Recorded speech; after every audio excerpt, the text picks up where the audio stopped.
The 11-year-old girl couldn't speak, never could. Born mute, but she could hear everything, understand everything. She used sign language, drawings, gestures. That night, walking home from library, she saw smoke, fire. Through a broken window, 21 men trapped inside burning warehouse. Hell's Angels, dying. She couldn't call for help. Couldn't use phone, couldn't speak. She could only act, broke bigger window, waved her backpack frantically, dragged heavy ladder, pulled men out one by one, 21 times, inhaled toxic smoke, burned both hands, nearly died saving strangers. When the president woke in hospital, he asked, "Where's the girl who saved us?" Then he learned. She was 11. She was mute. She was fighting for her life. He made one decision. If this story moves you, please like and share. Silence can speak volumes. Lily Chen was 11 years old and silent. She'd been born that way. Severe congenital apraxia, doctors called it. Her brain couldn't send signals to muscles needed for speech. She was completely mute. But her hearing was perfect. Her intelligence above average. She just couldn't speak. Her parents, David and Susan Chen, Chinese immigrants, had learned American Sign Language when Lily was a baby. They communicated beautifully at home. Lily was fluent in ASL, could express complex thoughts through gestures and facial expressions. She was brilliant, read at college level, drew intricate detailed artwork, wrote poetry. But outside home, most people didn't understand ASL. They'd talk to her slowly, assuming she couldn't understand. They'd ignore her. Some treated her like she was mentally disabled, despite her obvious intelligence. It hurt. But Lily learned to navigate the hearing world with grace. The Chen family lived in a tiny one-bedroom apartment in San Francisco's Chinatown. David worked as cook, $28,000 yearly. Susan sewed in garment factory, $22,000 yearly. Money was always tight. But they loved Lily fiercely, did everything to support her education and communication. November 12th, 2024. Tuesday night, 9:30 p.m. Lily was walking home from public library. She'd been there until closing, reading, studying. Her backpack was full of books. 15-minute walk home through industrial area near the port. She passed an abandoned warehouse, then noticed smoke. A lot of smoke coming from broken windows. Through one window she saw flames and people, many people, trapped inside. Lily ran closer, looked through the broken window. Her eyes widened in horror. 21 men, all wearing leather vests with patches. Hell's Angels MC San Francisco. They were trapped. Flames blocked the main exit. Smoke filled the building. Some were already collapsed. Others were stumbling blindly, coughing, searching desperately for escape. Someone had locked them inside and set the building on fire. Attempted mass murder. Lily's mind raced. She needed to call 911, but she couldn't speak on phone. She could text 911, but her phone was dead. She'd forgotten to charge it. She could run home, 15 minutes, get her parents. But these men would be dead in 5 minutes. She had to act. Now, herself. She looked around frantically, found a heavy brick, smashed a larger window near ground level, glass shattered.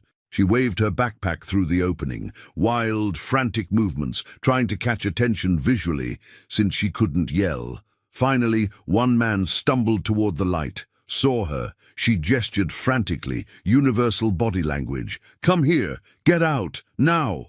But the window was 6 feet off ground, too high to climb without help. Lily ran around the building, searching, found old metal maintenance ladder leaning against wall, 15 feet long, heavy, rusted. She was 72 pounds, 4'8". This ladder probably weighed 80 pounds. She grabbed it, pulled with everything she had. Adrenaline gave her impossible strength, dragged it 15 yards. Positioned it below the broken window, ran back to window, gestured more frantically. "Ladder, here, climb." The first man reached the window, massive, maybe 240, barely conscious from smoke. Lily grabbed his arms, pulled with all 72 pounds of her strength. He fell through window onto ladder, crawled down. Second man appeared. Lily pulled.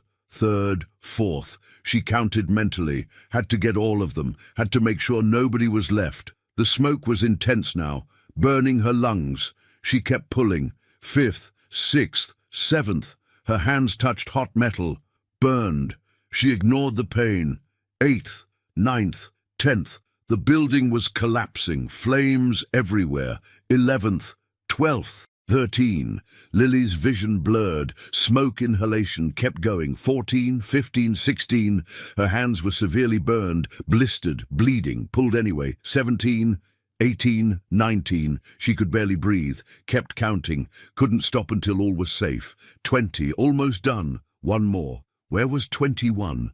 Finally, the last man appeared. Older, maybe 62. His vest said President.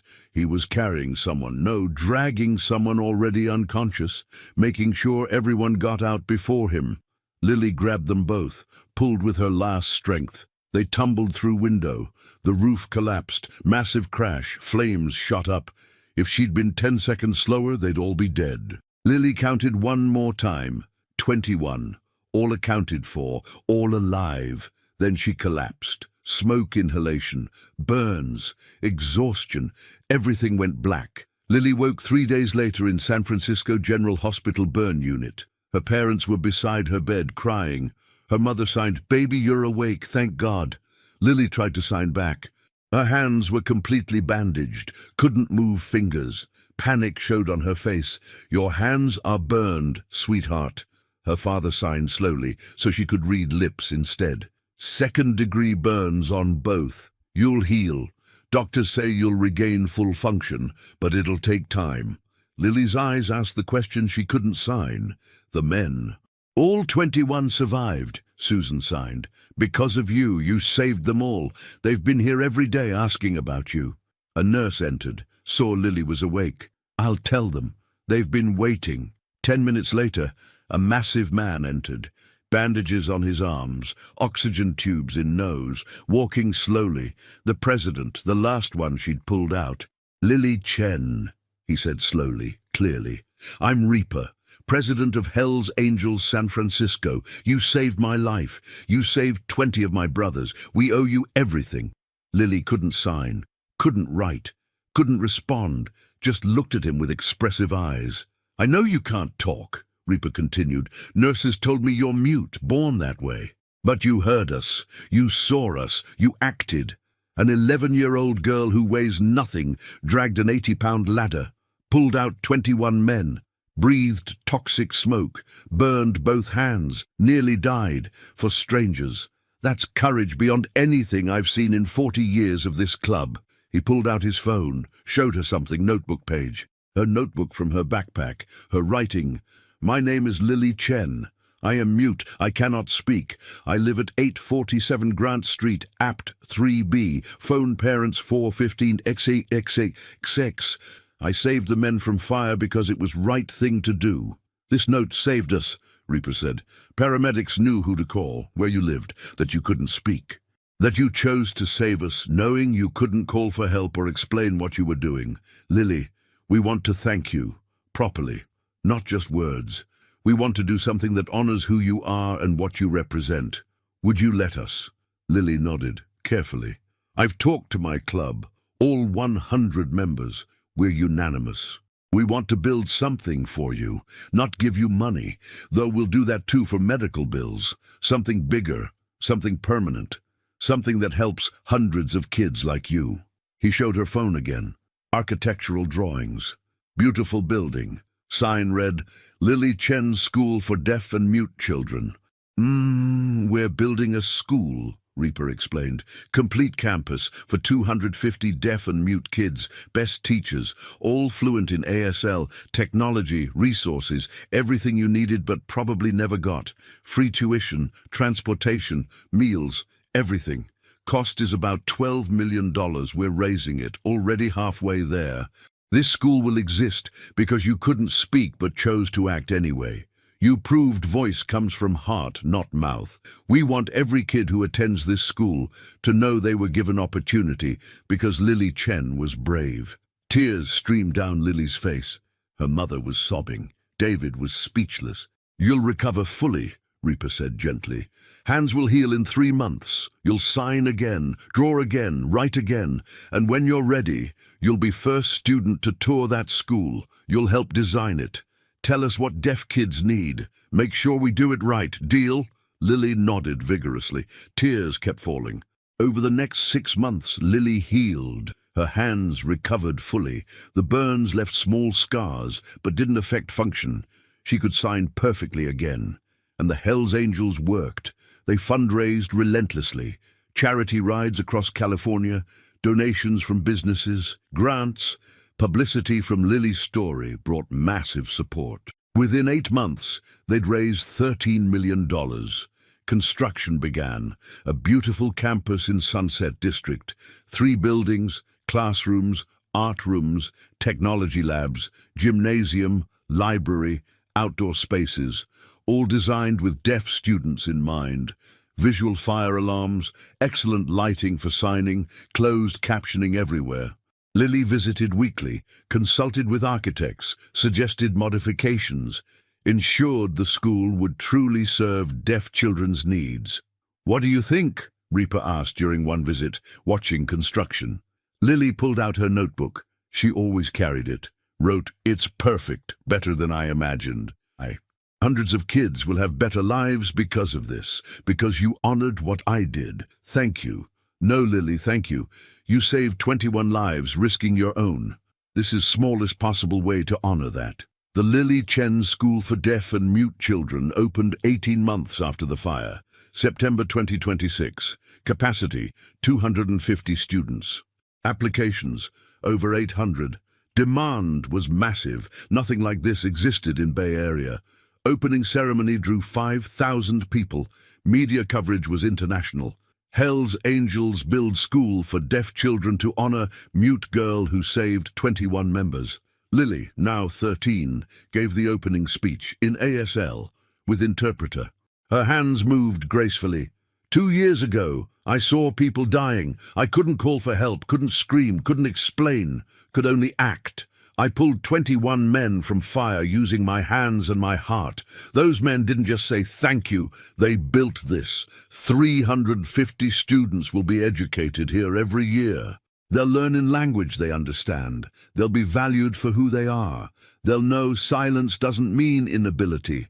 I proved courage doesn't need voice. This school proves community honors courage properly.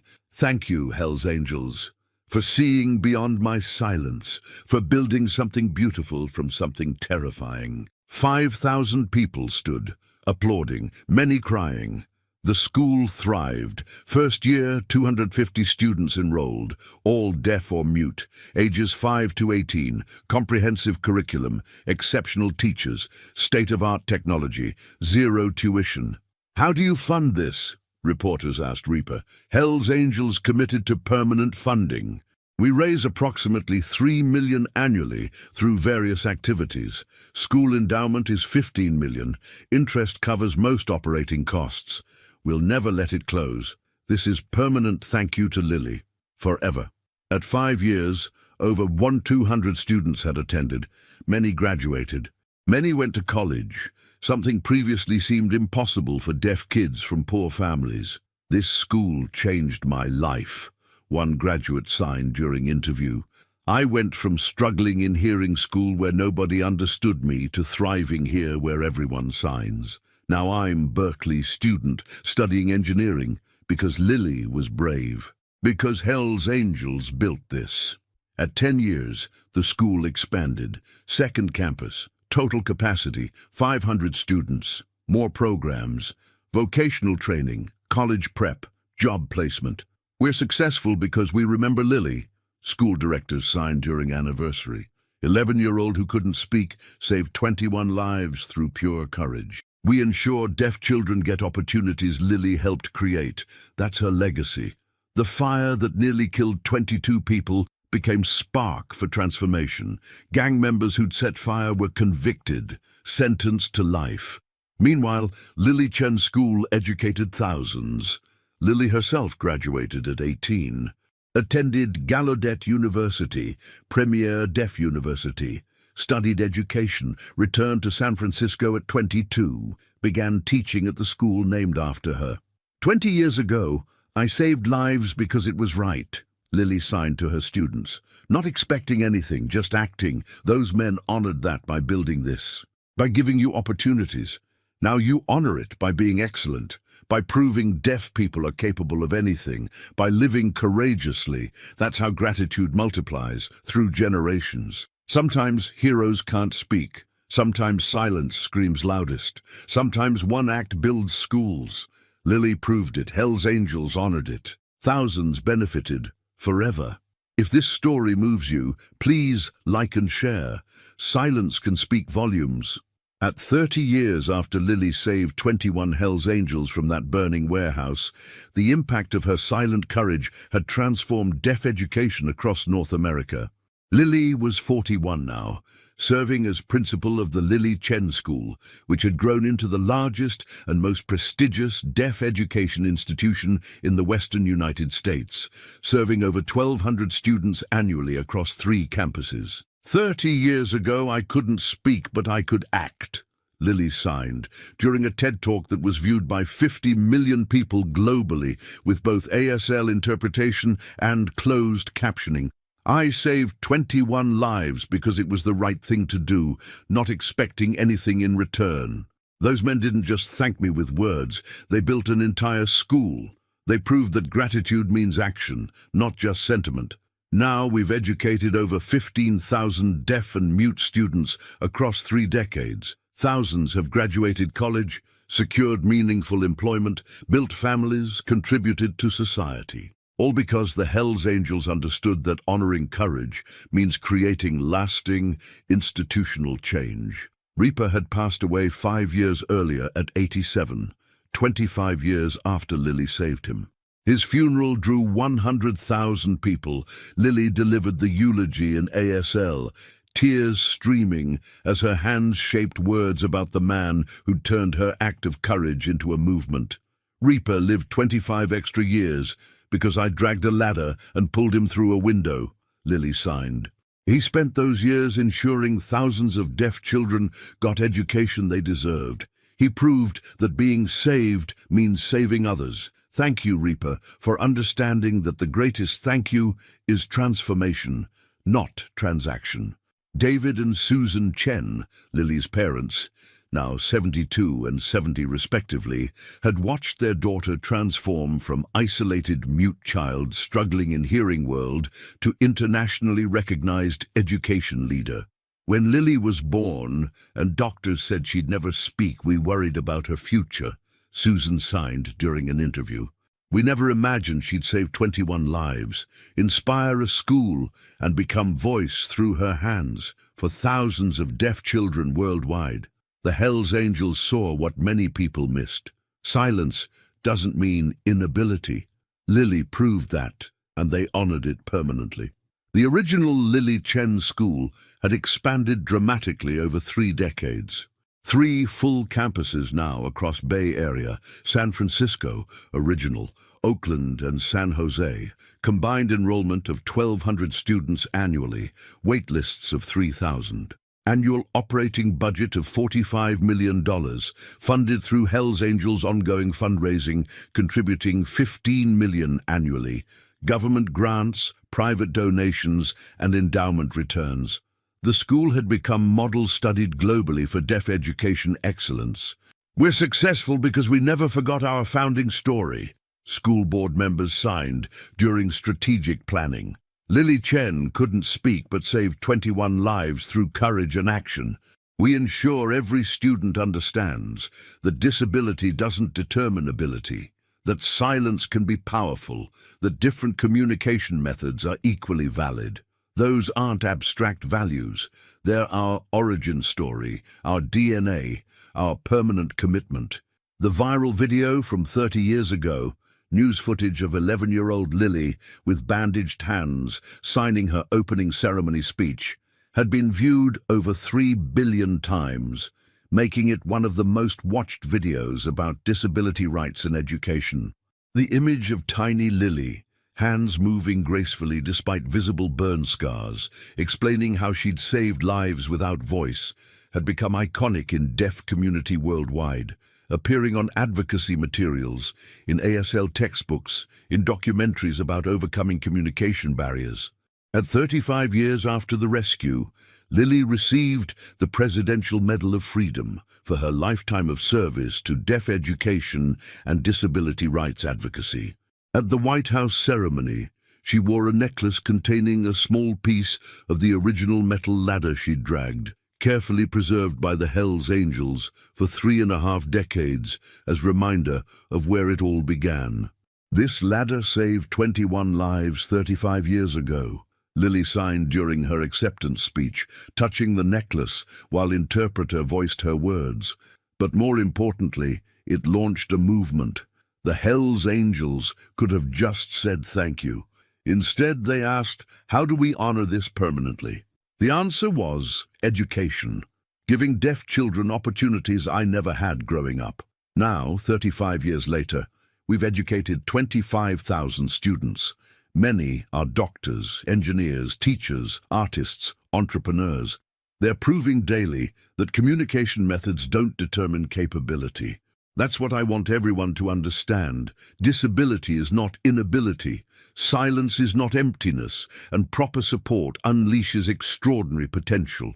At 40 years, the 40th anniversary was commemorated with week-long celebrations across all 3 campuses. The original warehouse site where Lily performed the rescue had been converted into Courage Memorial, education center teaching about disability rights, communication accessibility, and community response to individual acts of bravery. 3 million visitors annually walked through exhibits showing the burned ladder, Lily's childhood notebooks, video testimonials from the 21 saved men, 15 still alive at 40 years, and most powerfully, graduation photos of thousands of students whose education was possible because one 11-year-old chose courage over safety. 40 years ago, Lily Chen saved lives using hands that couldn't sign for help because they were busy pulling grown men through windows. Speakers signed during anniversary ceremony attended by 50,000 people, including students, alumni, Hells Angels members, and disability rights advocates. Those hands became permanently scarred, but fully functional. She used them to teach, to advocate, to communicate, to lead. Now, those same hands, at 41 years old, continue shaping education for hundreds of students annually. That's what honoring sacrifice looks like. Not a moment of applause, but decades of sustained institutional commitment. Lily's own children. She'd married at 28, another deaf educator, and had 2 children who were hearing but fluent in ASL, were now teenagers themselves, both volunteering extensively at the school. Mum's story shaped everything about how we see the world, her daughter Maya explained during an interview, using both sign and voice. We grew up understanding that communication barriers are created by society, not by deaf people. That silence can be powerful. That courage transcends all abilities. Those aren't abstract concepts. They're the literal story of why we exist and why this school exists.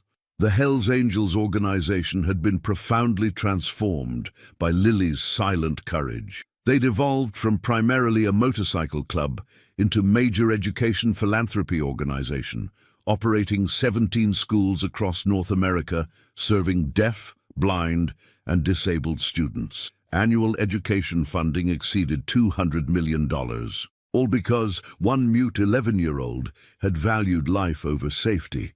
Lily changed our identity permanently, current Hells Angels members signed during interviews, many having learned ASL specifically to communicate with school community.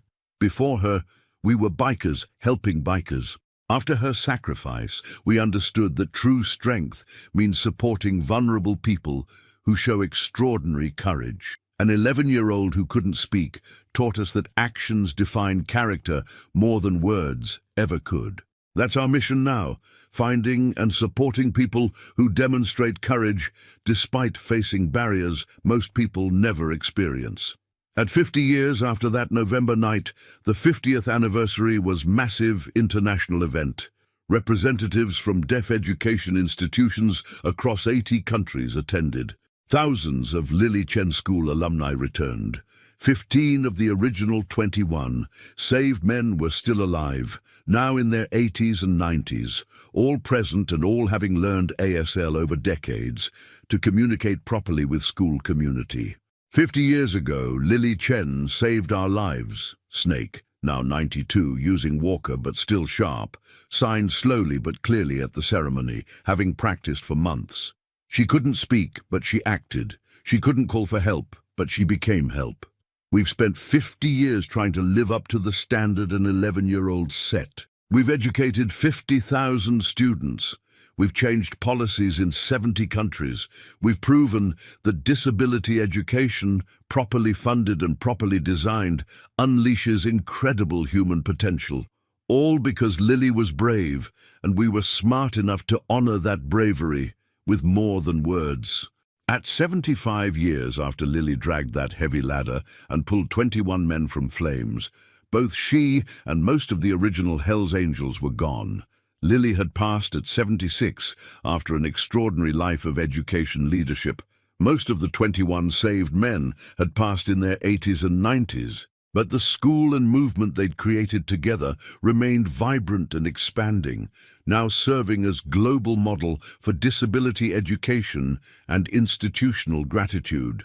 The Lily Chen school system had evolved into the Silent Courage Network, international education organization operating in 60 countries across 6 continents. Over 200 schools serving deaf, mute, blind, and multiply disabled students. Combined enrollment exceeding 100,000 students annually.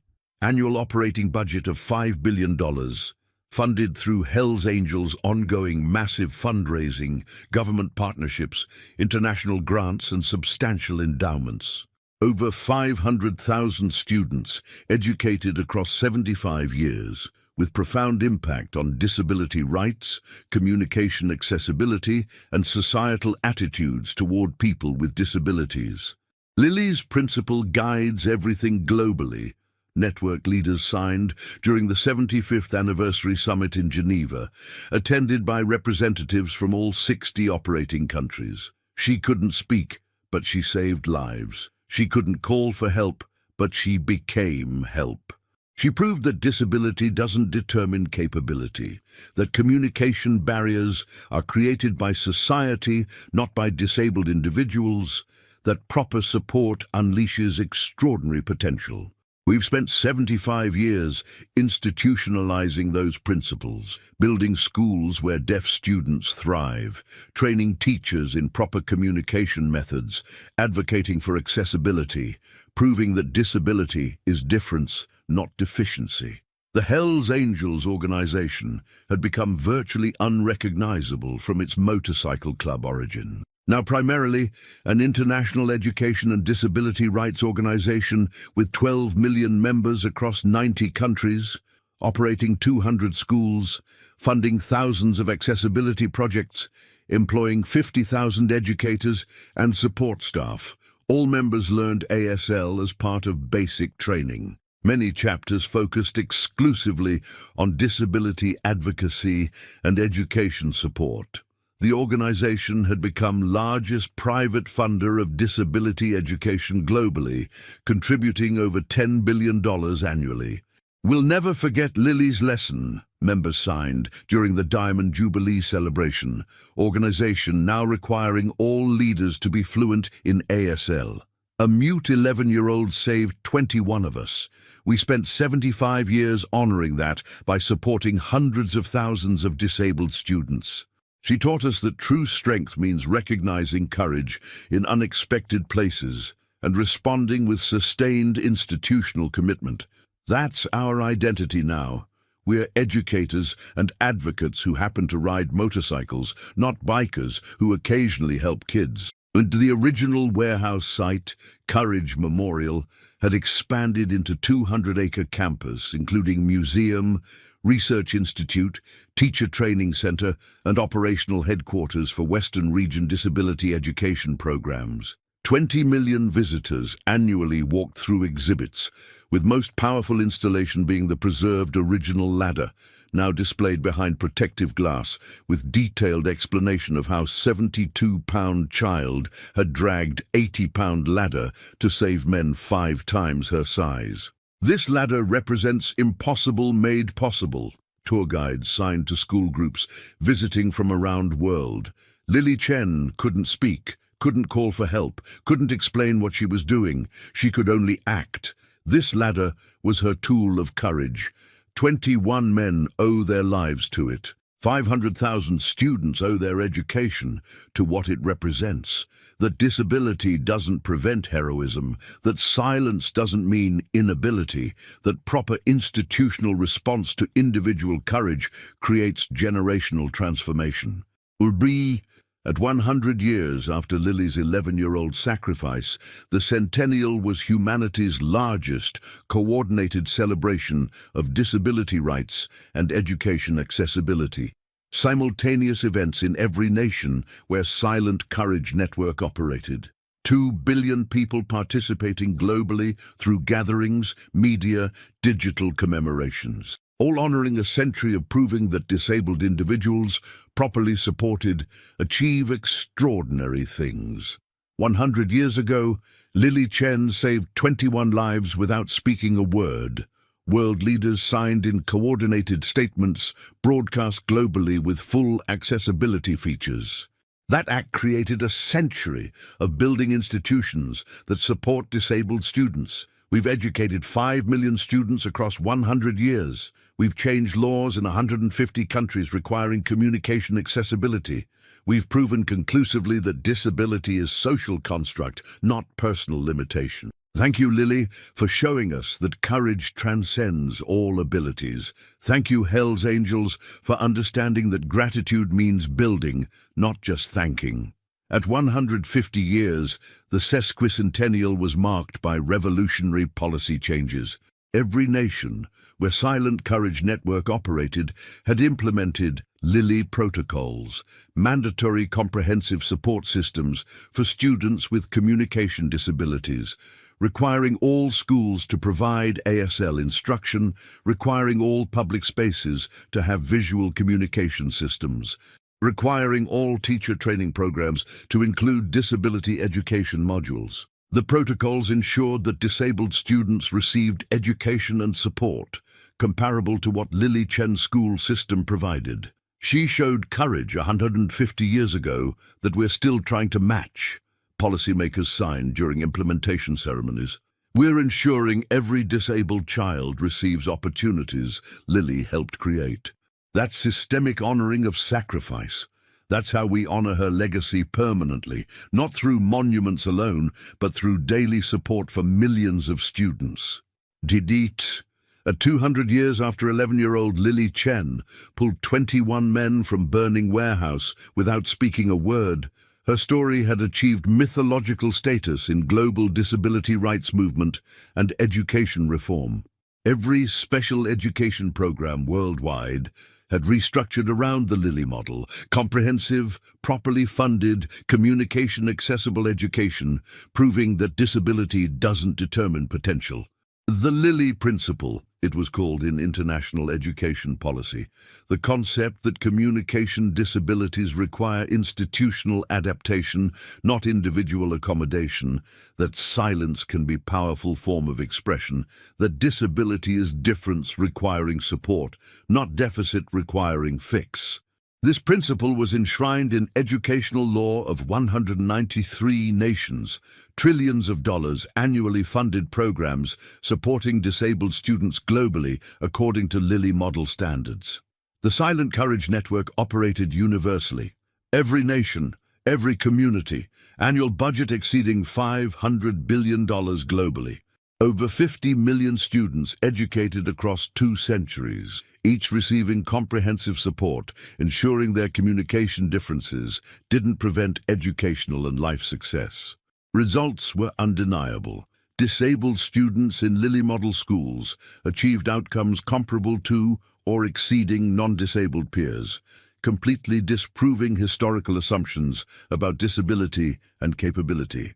The Hells Angels, now 50th generation since Reaper, had become humanity's largest disability rights and education organization.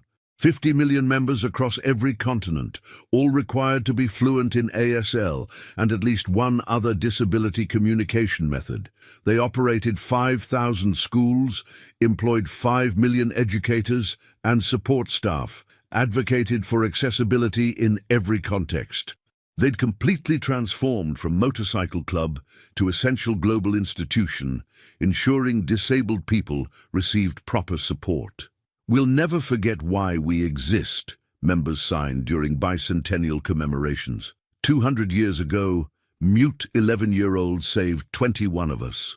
That taught us permanently that disability doesn't prevent heroism, that communication barriers are society's failure, not individuals' limitation, that proper support unleashes extraordinary potential. Our eternal mission is ensuring every disabled person receives support that honors their potential, the way we honored Lily's courage. Lily's lesson endures across centuries. Silence doesn't mean inability. Communication disabilities require society's adaptation. Courage transcends all abilities. Small acts, properly honored, create infinite institutional change. Hell's Angels' lesson endures equally. Gratitude means building institutions, not just saying thanks. Honor courage with sustained commitment. Support vulnerable people who show strength. Together they proved that one mute 11-year-old's silent courage creates 2 centuries of global transformation, affecting 50 million disabled students. 200 years. 50 million students educated. Global culture permanently transformed, all because one child who couldn't speak chose to act. That's the eternal power of silent courage. That's the infinite miracle of institutional gratitude. That's the legacy that never dies. Thank you, Lily, for acting when you couldn't call for help, for saving lives with hands, not voice, for proving silence can be powerful. Thank you, Hell's Angels, for building schools, not just saying thanks, for understanding gratitude means transformation, for supporting millions because one saved 21. The lesson lives forever. Act courageously regardless of disability. Honor courage with institutions, not just words. Support disabled people's potential comprehensively. Never confuse silence with inability. Never let communication barriers prevent recognition. Never forget small acts create infinite change, because Lily couldn't speak but saved lives, because Hell's Angels built schools to honor her, because 50 million students benefited forever. That's truth, that's power, that's legacy, courage, gratitude. Transform always?